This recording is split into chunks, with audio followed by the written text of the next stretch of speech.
Hey everybody, welcome back to the kitchen. On today's episode of Get Your Grub On, we're going to be making a cherry chutney. Now, what is a chutney, you ask? It's almost like a spread typically used in Indian cuisine, but of course, nowadays you can use it on just about anything. So, for today's purposes, we're going to keep it simple.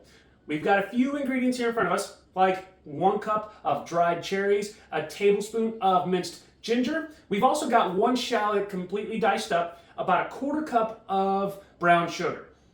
As far as seasonings, I like to use coriander, so we're probably going to use about 1/2 teaspoon of that, as well as 1/8 cup of rice wine vinegar and 1/8 cup of red wine vinegar. Now, to really make it stand out, we're going to do a sour beer. Today's is a mimosa sour. So, are you ready to make this recipe?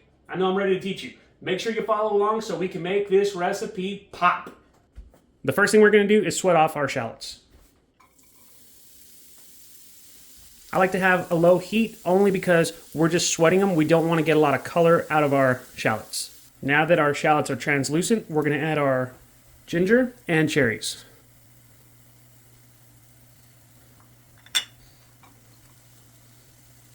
Add our brown sugar and our coriander. We're going to let that toast for a couple minutes before we add our liquids. Now that it's had a chance to cook down, we're going to start to add our sour beer, and we're just going to let this cook down until it's thick and syrupy. After about 20 minutes of cooking down, our chutney is ready. We're going to just let it cool down at room temp. Now that our chutney's done, we're going to put it over some lamb because lamb and chutney are 2 of my favorite things together. I always like to just spoon it over the top and a little around the plate because we need this to look good too. Now we get to try this. We're going to get this chutney with our lamb and try it all together. Wow. The flavors of that chutney really pop. You get that bright acidity from the beer, the vinegar. You get a little bit of that subtle sweetness from the brown sugar.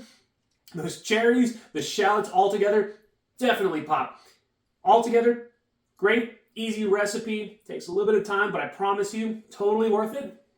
Regardless, I hope you enjoyed learning something new today. Make sure you follow me on social media. Chef Steve Gonzalez on Facebook, Chef Steve Guns on Instagram, X, and TikTok. Also go to chefstevengonzalez.com where there's a lot of cool recipes very similar to this in my book, Get Your Grub On, and we're going to catch you later.